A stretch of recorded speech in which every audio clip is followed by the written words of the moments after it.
Hey Pete, how you doing? Hi, good morning. How was your weekend? Great, how about yours? Pretty good. Chiefs won, so I'm happy. There you go, it was a great game. Yeah. Great hey, game. got a few questions for you. Can I? Have you been talking to buyers again? I've been talking to buyers I again. can tell. And, same question always comes up, and I want to get your take on it. Okay. A lot of people ask me, hey, can I just call the listing agent? I mean, do I need to find my own agent?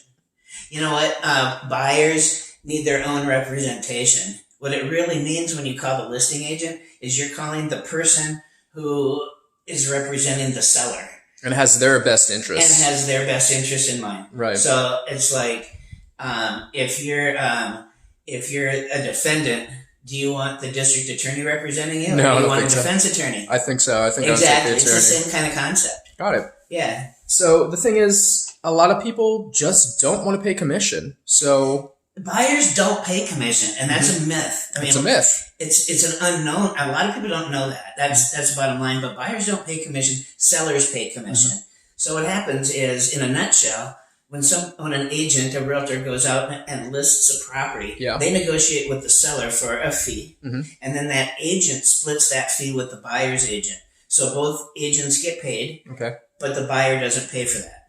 The Got it. seller pays for that. So regardless of whether I walked into a transaction with or without an agent, that commission is still going to be paid. That commission is going to be paid regardless. I'm just not represented. You're just not represented. So I'm kind of shooting myself in the foot, it almost seems like. To be very honest with you, you're shooting yourself more than just in the foot. In the wallet, too, possibly. Now, how do I know that a realtor is actually going to watch out for me? The best thing you could do is interview agents and ask them. Okay. What kind of questions can I ask the agent to be sure that, there's someone that is going to look out for my best interest? Well, first of all, the first question is you're going to ask them is, are they representing the seller on a property that you're interested in? Yeah. Or if they're showing you a lot of properties, ask them who the listing agent is. Because if they're listing the property, maybe you don't want to work with them. You want somebody to represent you, somebody different from them. Sure. For one. But ask them, do they normally work with buyers or sellers? How many buyers have they worked with? How long have they been doing this? What kind of experience do they have? All kinds of questions. What do they know about homes? What do they know about home inspections? Things like that. There's certain things that buyers need guidance with and certain things sellers need guidance with. So it's really great to have a buyer's agent who's experienced just with buyers or with a lot of buyers.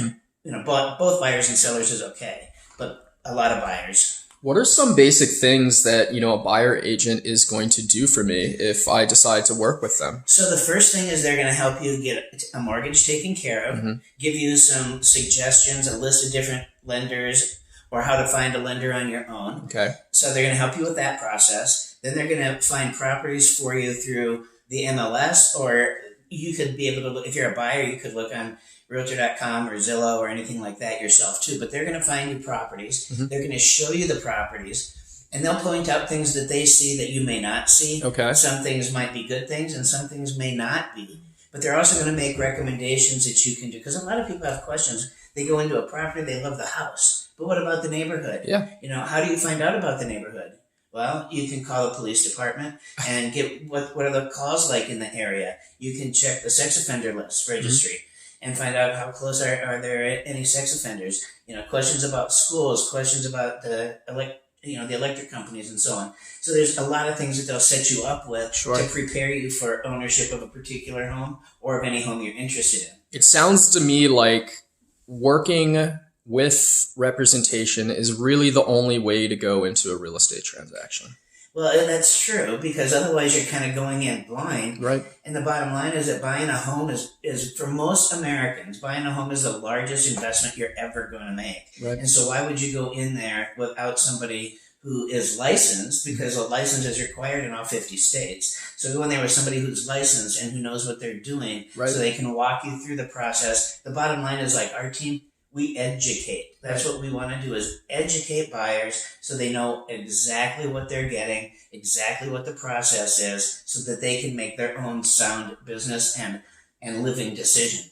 Great. Thanks for the info, Pete. I think we really answered some questions in this video. If people have any more questions, where can they get a hold of you?